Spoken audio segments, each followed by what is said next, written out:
Era il 9 maggio del 1993, un giorno in cui quei tramonti rilasciavano colori straordinari su Agrigento e Giovanni Paolo II lanciava quell'eco che nella Valle dei Templi non si spegnerà mai.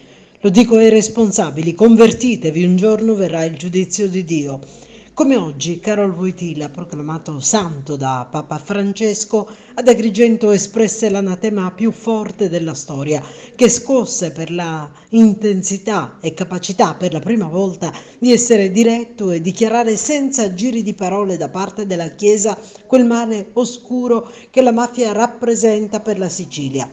Erano gli anni di piombo delle stragi più efferate, dei misteri più fitti e del trionfo della sopraffazione su chi voleva svolgere con diligenza e correttezza il suo lavoro, che fosse di semplice impresa o di magistrato a tutela dei cittadini. E Karol Wojtyla usò in quella sede toni che mai più ricorderemo dalla sua dolce e pacata voce.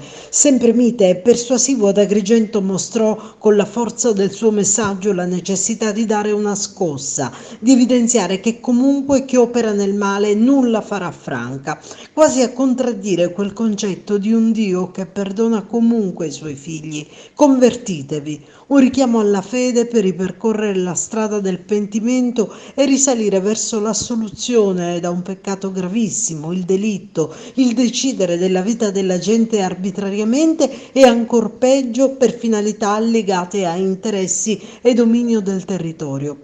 La lanciò ad Agrigento, dove Brusca si nascose, dove il piccolo Di Matteo fu tenuto prigioniero, la città dove operava il giudice Livatino, dove vennero freddati il maresciallo Guazzelli, il giudice Saetta insieme al figlio, la provincia delle stragi degli innocenti a Porto Empedocle, a Palma di Montechiaro, una scia di sangue lunga, lunghissima.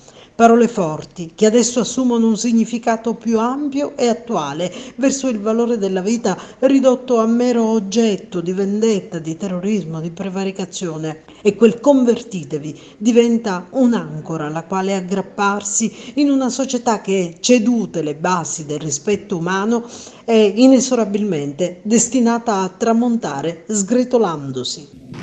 Lo dico ai responsabili, convertitevi, una volta verrà il giudizio di Dio.